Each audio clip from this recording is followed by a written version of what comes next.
Welcome to my presentation on aggression in high school age children.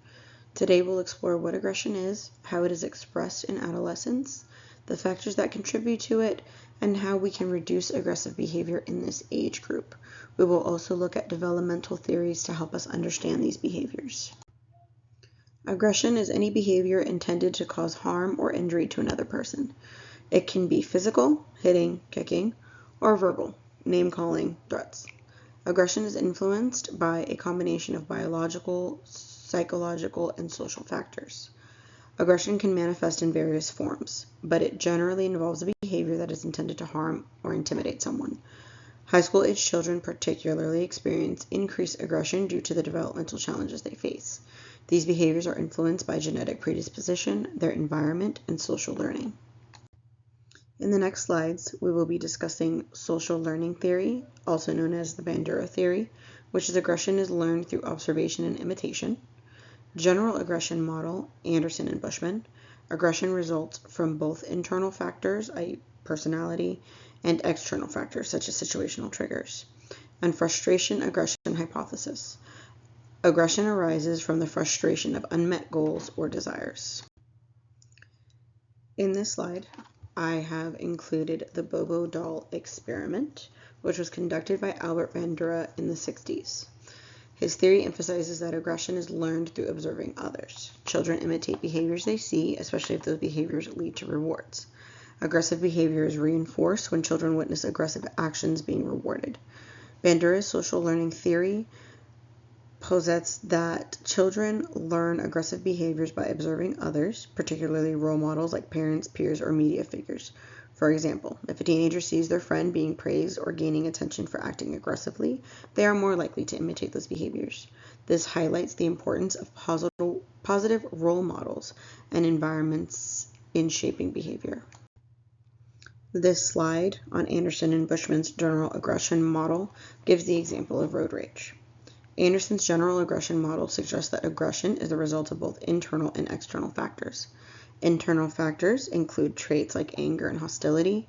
External factors involved in situations or events that provoke aggression, like peer pressure or social conflict. The general aggression model by Anderson asserts that both personal traits like anger and frustration and external influences like social interactions or stressful situations contribute to aggressive behavior. In high school students, the pressures of peer relationships, academic stress, or family problems can trigger aggressive actions. Understanding this model helps us identify interventions that address both internal and external factors. This slide discusses the frustration and aggression hypothesis proposed by Dollard and colleagues in 1939. This example demonstrates how frustration from blocked goals, i.e. Alex's desire for a good grade, leads to aggressive behavior. According to the frustration-aggression hypothesis, when we cannot achieve our goals or desires, we often turn to aggression as an emotional release. The model suggests that frustration is a key precursor to aggressive actions, and in this case, Alex's aggression is a direct result of unmet expectations and the inability to reach the desired goals. Aggression in high school students can come in many forms. Physical aggression is the most overt, but verbal and relational aggression are just as significant. Verbal aggression includes behaviors like name-calling or threats, while relational aggression involves tactics like social exclusion or spreading rumors. These behaviors often arise from peer conflicts, emotional stress, and a need to assert dominance or fit into a certain social group. Aggressive behavior in high school students can be caused by a variety of factors. Peer pressure is a major influence. Many teens act aggressively to gain social status or approval from friends. Stress from school, family, or relationships can also trigger aggressive actions.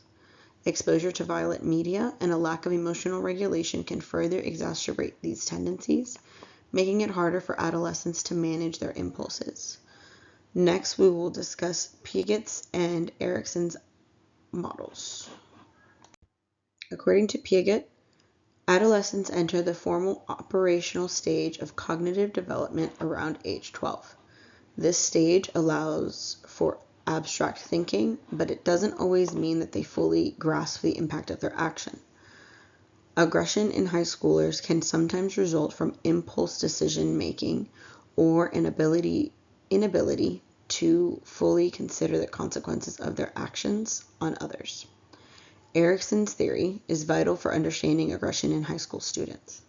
The adolescent stage, known as identity versus role confusion, involves exploring personal values, beliefs, and social roles.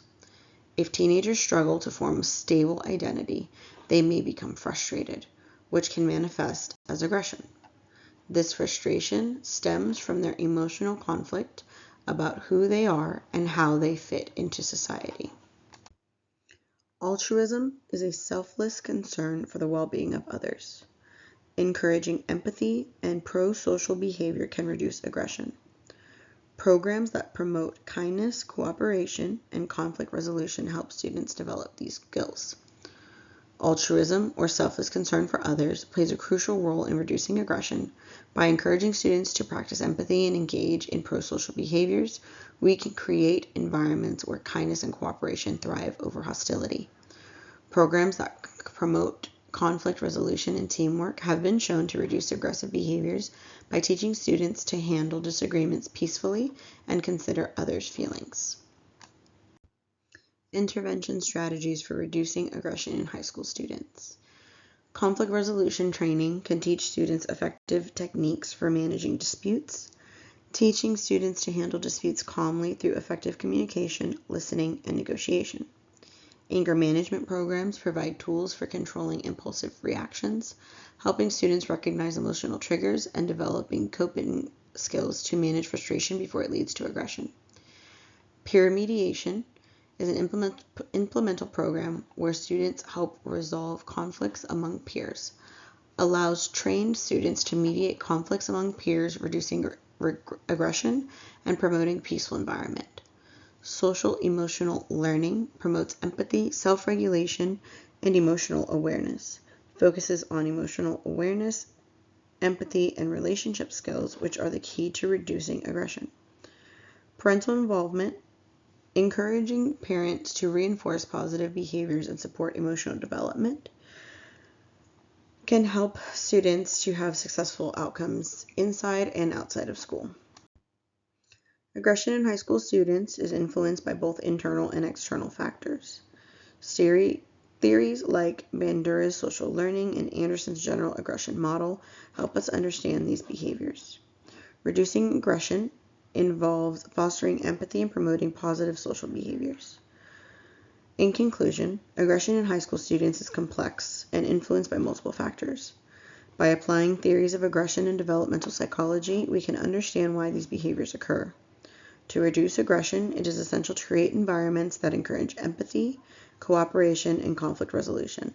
With the right interventions and support, we can help students navigate their emotions and reduce aggressive behaviors.